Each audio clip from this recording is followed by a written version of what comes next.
yarn lovers, it's Gary and I'm coming to you from my living room in Vancouver, Canada. So welcome, welcome, welcome. Today is Thursday, October 29th, 2020, and this is video number 80. It's been a whole week since I podcasted last and uploaded, so I'm just jumping in here real quick to catch up on a few things. Now, got a couple of loose ends that I'm tying up, excuse the pun, from previous videos, and I've got a list of things that I want to talk about. So it's kind of it's going to be a hodgepodge of different things, but I kind of like that sort of stuff. So I hope that you'll sit back and enjoy it the next little while I go through my list and talk about what I've been up to for the week. If you're just new here for the very first time, hi, my name's Gary and I am the host of Urban Yarn. I've set up this YouTube channel to talk about all things yarny, so that's my knitting, my crocheting, I do dabble in a little bit of hand dyeing, but I haven't done that for a while, and my acquisitions, so where I purchase my product from. That could be yarn or tools for my crafting, and if that kind of stuff is of interest to you, please stick around. Think about giving me a thumbs up and subscribing to join us here amongst the fibre community. And to all those fibre friends who are returned, welcome back. Great to see everyone. So I'll just do a little rehash quickly about what I'm going to cover in this video, and then we'll get stuck into the podcast. So what I've got in the list is that I'm going to catch you up on my works that I've been working on. Some are finished, it's just an update. I am also going to be choosing another winner from way back when I drew the winner. I did not hear from the winner for the mystery yarn that I picked up from Michael's. So I've drawn it already a couple days back. The time lapse had gone past the day by a couple of days for the previous winner that I selected, or the very first winner, to get out reach of me, but they forfeited the prize because it passed the date. And so I've got a new one. I'm going to announce that somewhere along the way here. I am also going to go back over some of the books that I received in a happy mail that I opened up. In my last video, I didn't have quite enough time to go over the books and some of the patterns. They're all knit books, but I'm going to choose one knit pattern from the books, and I'm going to add it to my Make 9 card for 2021. So if you're not familiar with the Make 9 card, it is a concept that I've seen on other YouTube channels. Seta, from Seta's Place being one of them, has inspired me to do one for next year, which is 2021's Make 9. And each of the items that you put into your Make 9 card are intentions for you to learn something, like from a pattern, or to create something in a stitch that you haven't done before, so familiarizing yourself with something new. So I have chosen one to put into that Make 9 card. Hi Seta, how you doing? So yeah, I'd like to share that with you. And in the end, I'm going to be choosing a few that are knit and a few that are crochet. So I've got a fun little project as well, because I'm going to be talking about cotton today and looking at some makes that I'm making for Christmas. So us crafters need to get ahead of the game and basically think about Christmas a few months ahead so that we can craft and make and sample and try new things. So I've done a little bit of work on some face cloths. It was a brilliant idea that I was inspired to pick up from Lynette, and Lynette's got a YouTube channel here as well, and she's called the Charm Grammy Crochet. And so I was watching her channel, and she was making all these spa packages for gift giving. And so I'm thinking I'm going to do something similar, where there's maybe in the gift there is a face cloth, there might be some bath bombs, there might be some, you know, maybe handmade soaps added in as well, hand towel. So I thought I'd do a little bit of review on cotton. So I've got my bowl of cotton here and a fun experiment. I'll catch you up with some just life things that are going on for me, and because it's close to Halloween, I'll be covering some of the Halloween events that I've already done, and also will be doing one in particular will be happening tonight. So let's get stuck into the podcast, shall we? So I will show you the finished item first that I've done in knit, and it's my brioche scarf. So it's two-sided. A brioche knitting is like, enables you to carry colors so that you can have duotone. Now, I'm very new at brioche, so this is like, I would say, my 8th or 9th attempt over the 12-month period, and I'm just gonna turn that off because it's gonna keep dinging, drive me nuts. So yeah, I just started doing it, so I've only done one side for each color, but you can twist the yarn and you can actually do graphic or color work within brioche. Not quite confident there yet, but I have done about 5, I'm going to say 5 feet of this fabric here, and it's really a very cushy, squishy, really nice, warm and light scarf. I guess it's because I used 2 yarns that are acrylic. So the first one being Lion Brand's jeans yarn in the colorway, sorry, brand new, which is the darker blue, and Loops and Threads, what is it called? Impeccable in the colorway indigo, which is the lighter kind of jeans washy color that runs through. So I really, really like that. Turned out amazing. I have now caught the brioche bug, and I want to keep it going because I don't want to forget how to read my stitches and how to do the 4-row repeat pattern. And the tutorial that I used, which was awesome tutorial, was from the Nervous Knitter, and I think her name is Charlotte. Charlotte is the host of the Nervous Knitter, and she really did a great tutorial explaining how to read your stitches, and I'll link her her tutorial down below. I'll also link anyone's YouTube channel that I mention, so that if you're interested in going over to visit them, that you can see who I'm talking about and meet them as well. That would be awesome. So that's that project completed. The other knit thing that I'm going to catch you up on, I'm going to do a little bit of a mix match here because I'm still going to be talking about knitting. So I'm doing Hey Handsome, which is a cardigan knit sweater, having cables that run up and down the whole of the garment. So front panels here, left and right, and then the cables will be running on the back panel and also on the sleeve work. So Hey Handsome is a free pattern on Yarnspiration's website. I'll link this one down below as well, and it's by the designer Nicole Weiner. I've done a little something different to the pattern. It's to get gauge, I had to go downsize in needle because I am a loose knitter, and they are requesting to use a 5mm set of knitting needles. I went down to a 4.5.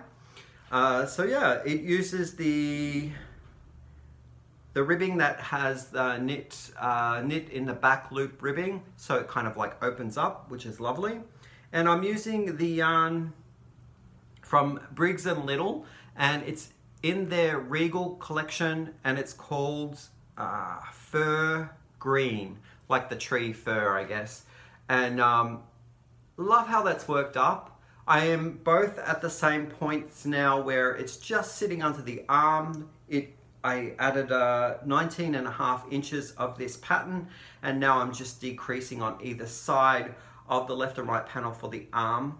And I thought I had a brilliant suggestion from a YouTuber out there, or maybe not a YouTuber, I think Susan P is a regular commenter on my videos, and she also left me a message saying that it would be a good idea to work up the panels together, like in sequence, so that whenever there's a twist or that the cable is asking for you to asking me to do the twist of the cable, that I can balance it up by working the two together at the same time. And also the decreases will then be able to be spotted as I'm working the two together. So that's what I'm up to. So thank you, Susan, for that suggestion. And also when I get to the point of doing the sleeves, I'll knit them up together so that they match up and the twisting can be seen to be unified across both of the arms, twisting at the same time. I'm going to now talk about the cotton experiment and doing the spa stuff that I'm planning to make for Christmas. So I made a series of these cotton face cloths, and I used a pattern, and they have this little like toggly thing here that you can hang your face, what do I want to say, it's waistcloth, but it's face cloth, on to a peg or something in the bathroom, and it can dry out. But I have them in several different cotton bases and cotton acrylic or cotton polyester blends. And I'm going to do a little test to see how they soak up and how they sud up in some water. So the pattern that I used was from, I did write this down. Okay, the pattern is on YouTube. It's a tutorial and it's called the Easy Crochet Washcloth for Beginners. It's Hooked for Hope by Tiffany Hansen. So thank you, Tiffany, for a great tutorial. I used a little bit of a different number of stitches going across to make the swatches a little bit bigger. But I followed the pattern verbatim, and I used the fabric glue that is flexible. I got that from Michael's. Yeah, product placement, I know, but I'm not affiliated with any of the stuff. But I used the a daub of the fabric glue, and it holds the ends in really well. So I'm going to test that to see if there's any separation from the glue in some warmish kind of bath tempered water, to see if any of the friction will loosen up that thread.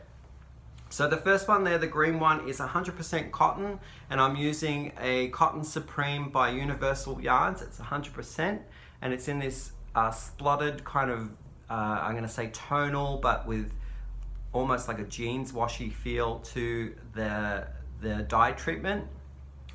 I've got this one here, and it is a variegated color that sort of pulls a little bit with the colors in Premier, what is it called? Premier Home, and that's a large percent of it is cotton. I think it's 85 cotton and 15%, where is it? I read it earlier. 85% cotton and 15% polyester. So I'm going to try that one out. And then I have Loops and Threads had a coastal cotton collection out a while back, and I got this in the mystery, just one skein of it in the mystery bag, and I thought I'd try that one out as well. And this one is a blend of cotton and I think polyester. Let's have a look. 90% cotton, 10% acrylic. This one here is from Premier as well, and it's their rodeo yarn. And this one is a combination as well of 85% cotton and 15% polyester. This one is made up slightly different. It is a couple of fibers together, I think 4 or 5 fibers. And when I was crocheting this and making the dishcloth, I believe I needed to go up a size in my hook so that it would catch all of the little fibers. But I found that there was a lot of, I don't know what it's called when the fibers start to split and start to worm out. But that's what I was finding with this yarn, was that it did worm a little bit and it did separate. So splitting does happen with this yarn. Perhaps a larger hook would have helped. So I haven't knitted with it, but I've crocheted with it, and it's so-so. It's not bad. And the last one is probably the most blend, like 50-50, and it's in the Yarn Bee Denim in color. And this one is 50 cotton and 50 polyester, 50 cotton and 50 acrylic. And for all of the, that's it here, I did 2 of these ones. Here we go. Really nice texture in that pattern as well. For all of these ones, minus the last variety that I just showcased, I did in a 5mm crochet hook, and these ones I did in a 5.5mm crochet hook. So I'm just going to double check. 5mm and 5.5mm, that's correct. I found that the Yarn Bee denim in color, which was gifted to me by, well, actually it was in a yarn swap with Rose from Rose Likes Crochet. Hi Rose! It's a little thicker than the other ones. It's got a lot of fluff, and I don't know what this stuff is called, but it's like the halo of the cotton comes off quite easily. So, and it's quite a thick it's almost like an Aran weight. So I chose a slightly bigger hook, to a 5.5mm than the others. So let's do a little test to see how well they wash up and hold up in tempered water. So what I have here, get some water, and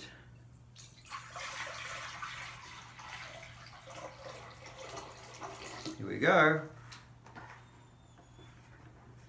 Gonna mix in some of my, just to give them all a bit of a wash. It's Alvino, it is the body wash. That might be a bit much. Mix that in. Okay, let's try the Rodeo first, which is from Premier.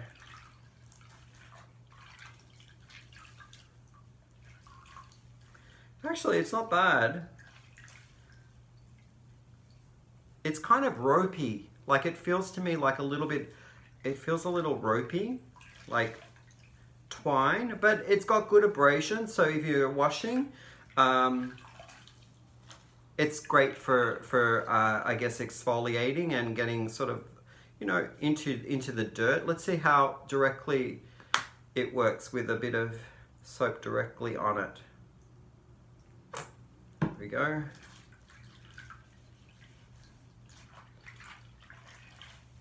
Yeah, not bad. All right, now where's that glue bit? Hey, that actually works really well. It's not separating at all. That's awesome. Okay, so I would say that's a little ropey, it feels a little stringy. Now this one here is the Cotton Coast by, I think it's Coastal Cotton, maybe, I always do that. Coastal Cotton by Loops and Thread. This is kind of like a, I'm gonna say it's almost woven, like it's like a woven yarn. What do they call that? Chain spun? Now this one actually holds a lot of soap in it. Yeah. This one actually feels a lot smoother on your skin, and it does feel like it's not ropey like the Rodeo. And I think if you've got more sensitive skin, that a cotton like this would be great to have. Let's see if the glue stayed. Yep, glue stayed. That's awesome. Next one is the Premier. What do we got here? The Premier Home cotton. And this one, now I know after time when you use your wash rags, the first couple of goes are a little bit like there's probably some type of film that's coating the yarn, and it needs a couple of uses to kind of soften up.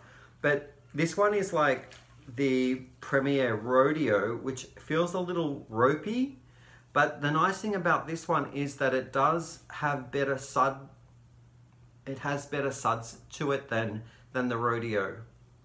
And again, the glue is staying. Yeah, no, that feels good.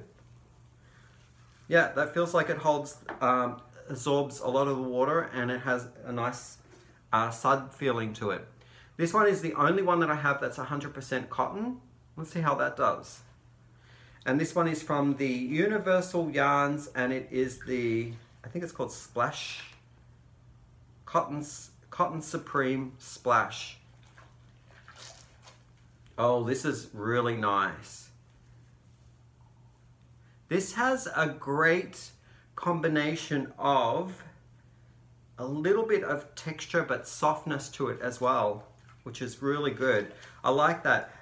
I'm looking at it now, and as I'm squishing and playing around with it, it is actually misshapening really easily. And I have a feeling that when you have 100% cotton, the structural factor of the cotton does not retain its shape very well. So just to keep that in mind, if you're looking to retain some shape in your spa gifts or your bathroom products, that cotton will give you kind of like an interesting shape at the use of it. So that's really nice though. It feels really nice against my skin. Last one is the Denim in Color from Yarnby, and it is 50-50. So we got 50 cotton and 50 acrylic.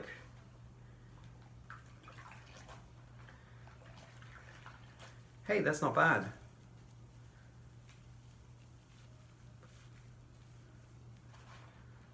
Yeah, it's got a nice touch. It's holding enough water in there, and the glue is staying.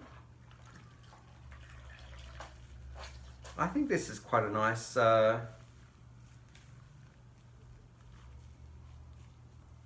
feel to it as well. It has, because of the nature of it being thicker, it's holding suds nicely. It's taking the water okay. I think that's a great option as well for a spa item, like your bathroom kit stuff. And it is holding its shape a lot better than the 100% cotton, and really, really nice. Yeah, okay. So that's a little experiment there. I would say that the 100% cotton is the softest in this variety of yarn that I found, Cotton Supreme, but I find it loses its shape easily once it gets used in the water, and it probably will dry misshapen. I think that the Rodeo one was the most ropiest, so if you want more abrasion in your, I guess your soap use or whatever against your skin, this would be the most exfoliating.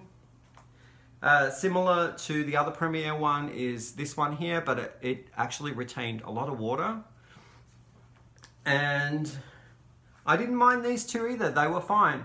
So this one held its shape very well, and it's absorbed the water quite nicely. So all of the cottons and the cotton blends here are all good to use. I'm thinking about making little kits that have maybe a slight different color variants within the gift that I wrap up and give to each person. And yeah, so I hope that you enjoyed that little experiment. It was a little bit of fun there. Okay, in the course of like jibber-jabbering about all the other loose ends that I had to tie up, there was one important thing that I had forgotten to somehow talk about in the seamless from A to B of this video, was the redrawing of the winner of the mystery yarn. So I'm just inserting it to a place that kind of fits into where I had forgotten to talk about it. So I'm gonna insert it here. And yeah, so here's the clip a couple days back when I actually did the random comment picker for the new winner.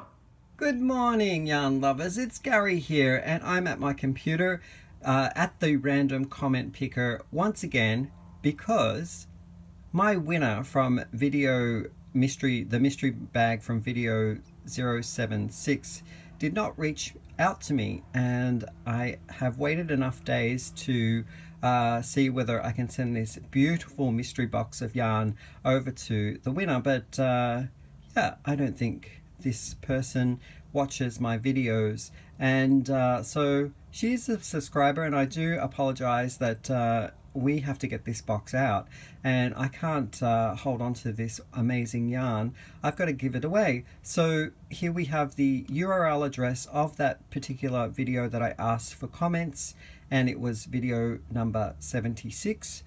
I have set my filter of duplicate users on, and let's go down here and see who the winner is. Now you have to have your privacy settings switched so that I can see that you're a subscriber, and we shall move right into the draw, and the winner is Karen Collins. Yay, congratulations, Karen Collins.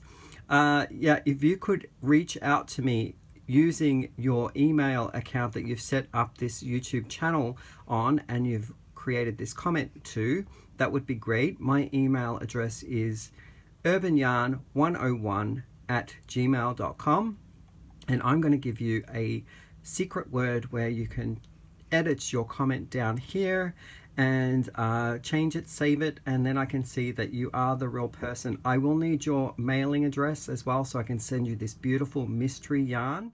Yeah, as directed in the film clip, if you could get a hold of me through my email account, I'll give you the password, the secret password, just to verify that it is you and not someone scamming to be you. Yeah, we just want to make sure that, you know, everyone is kind of like authenticated in some way so that I'm sending the yarn to the right person. So yeah, I'll be looking forward to hearing from you again through my email account. Thanks a lot. We're going to now talk about the books that I got from Kim at Affordably Crafty in her Happy Mail, and I'm going to be selecting one of the makes to put in my card 9 card. What is it called? Make 9 card. I had to think there for a moment. So let's start with the Knit Noro. I actually tagged the most from this book. So what we have here are 30 designs in color, and I really love the photography in these books that really showcases the items so superbly. So this is my first option here. It's a knitted scarf, and it has lovely texture. It's called the Ridge Ripple Scarf, and spiral beanie here. Just amazing. Amazing, amazing colors. Very autumnal right now, so it's very fitting. I have a blanket here that looks like little galaxies.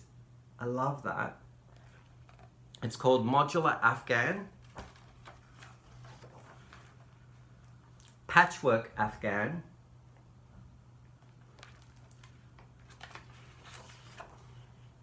And this one is a felted cloche.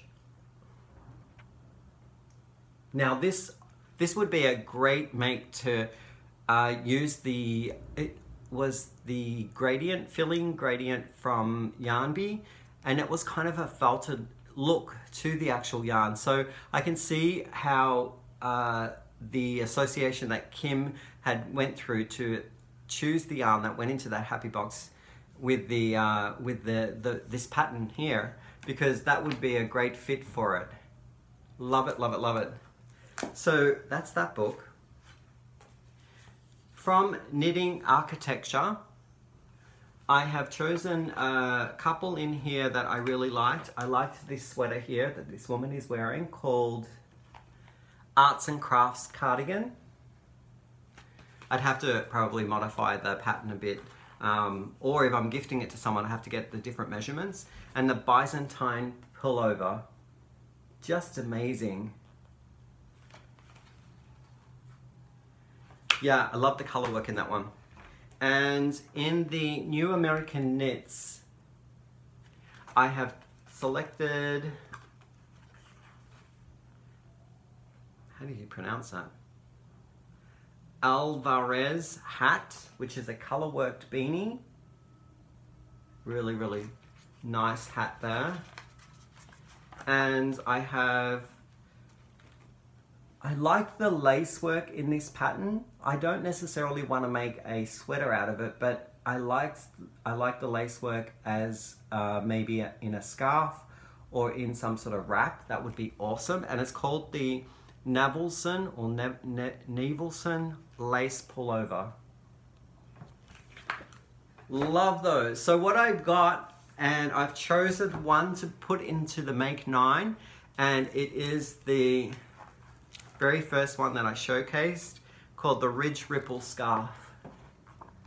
That's it there. Just amazing. I love the texture. I've got a lot of yarn that sort of variegates through different colors in a nice sort of slow gradation, and I love the texture on it. And it looks like it might be brioche, so I want to keep the brioche I guess exercise alive in my makes for next year, so I don't forget how to do it. I haven't forgotten about crochet, because I have done extensive searching for an item that I want to put into my Make 9 that is crochet, and let's take a look at it. Alright, so I've narrowed it down to 2 that I want to try, and I want to get your opinion on which one I should put into my Make 9 for next year. And it is this Rivers shawl. Absolutely love the texture on that. It goes through like a wavy, I'm going to say they almost look like chromosome genetic ladder. They kind of wave, or if you want, because it's suggestive of rivers, it's like water going over maybe rocks or something. Really, really beautiful. And I read in the pattern that the maker has used the mandala tweed stripes, and I have a lot of that too, which would work well to make that up. The other thing is to do a whole straight shawl or scarf using this lace pattern here, which looks like leaves to me. It's a free pattern on Ravelry, and it's called 2060 Open Lace, Open Work and Lace. And when I clicked on this one, it drives you to a website where it has really detailed photographs on how to do the stitch work, and I believe there's a PDF there, but I'm not sure whether you have to buy the PDF or whether it is there for free as well. So really, really love that. So again, the 2 choices are the River Shawl on Ravelry. It's a paid for pattern, and it's from the organization or the company called Rich Textures Crochet. Or I will do the 2060 Open Work and Lace by My Picot. My Picot. So I want to get your feedback on that. Which one would you like me to add to my Make 9? I know that the second one doesn't have a full pattern that is dedicated to showing me how to start the project and what the border looks like or anything like that, but that could be one that I could maybe invent some sort of like edging or bookmarker ends on the scarf shawl, on treating the yarn a little differently or the pattern a little differently, and then having that as the main part of the body of the scarf. So I'd love to get your feedback on that too. Help me build my Make 9 card. Now I'm just gonna talk about what's been going on in my life, and Halloween being the event that's leading up to the next couple of days, or this Saturday will be Halloween. I've done a few Halloween things already that I'd like to share with you, and I have some things that are happening still to come. So yeah, about a month ago, I would say, I was watching one of my favorite YouTube channels out there. It's Fiber Hustle. Hi Aaron and Chip, how you doing? I heard about I guess they have a monthly video podcast that they upload. So maybe a month ago, I was watching them and they were talking about their bingo that they have, and they do it through Zoom. So I texted underneath that particular video, and I said I'd love to join in. So I was very fortunate enough to be invited to their bingo session, and costumes were required. So there were maybe, I don't know, I'm going to say 18 to 20 people on the Zoom chat playing bingo, and all of the costumes were amazing. So we had a sugar skull costume that was a face painting, and these beautiful rosettes of flowers that were crocheted. They just looked stunning on this person who was playing. The hosts themselves were dressed up to the nines. I absolutely loved the costumes.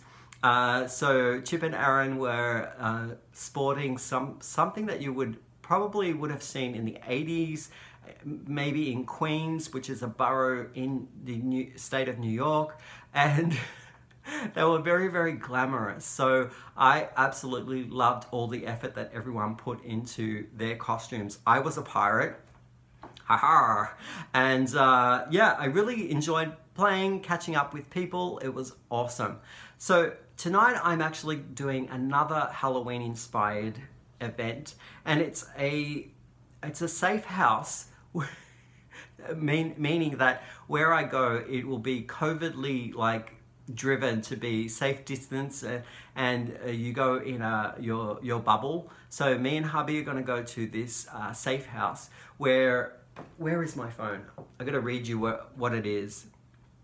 It is called Shattered, and it's at the Beaumont, and they've haunted up the whole Beaumont structure. I think it might be a hotel or an event space, and it's all COVID friendly. So when you walk in there, all of the scares or frights in the house are all electronic. So there's no actors. There are people who are there to, I guess, take your administrative tickets and stuff, but masks are required, and all of the scares will be electronic. So either projected or somehow there are holograms. So I think that's going to be super exciting. And the fun part about it is that there's a clue to get out of the house. So I guess you're trapped in the house and you've got to look for a clue. So it's a bit of an escape room as well. So it's going to be a lot of fun. Next podcast that I share with you, I'll have to cover some of the things and highlights in that one. And then on Halloween itself, on Saturday, we've been invited over to my brother-in-law's place, or my hubby's brother. And with the two nieces there, we haven't set anything up for trick-or-treating because of COVID, but we're just gonna hang out and maybe play some games with the kids, or set up some, you know, COVID-friendly little packs of individualized candies for kids to come up to the stoop and just pick up as they will, single filed or whatever. I don't know how it's gonna work, but I'll get the instructions from my brother-in-law for sure. So yeah, that catches you up. I also went for my eye exam. So I know that I was talking that, you know, announced last month that it had been 10 years since I got my eyes checked. So I went to the optometrist and got the exam done. You know, got the drops in the eyes, which I've never had those drops before. They dilute your pupils, so you kind of get a little blurred vision. And he told me that my eyes were healthy. The pressure in my eyes was below, like it was in a great range, so it wasn't high pressure in the eye itself. I had a healthy eye, and that my lenses haven't changed. Like, I could tweak a little bit to go in a different direction, but my eye vision is very much the same as it was 10 years ago. So that is awesome, awesome news. And that is about it. I guess I keep looking down just to cue in the fact that I haven't forgotten anything. I do have a note here to do a little bit of a shout out to my Australian friends who I've met, and they've been texting me at my email account as well. So I want to do a shout out to Simone and Justine.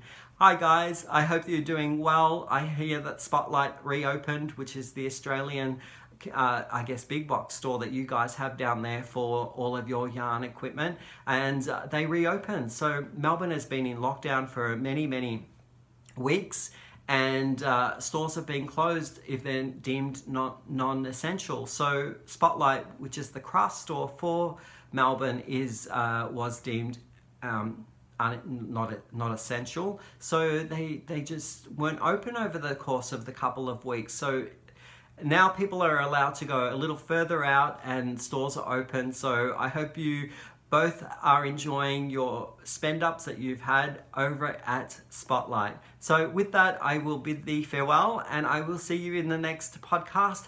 Have a happy Halloween and stay safe. Bye for now.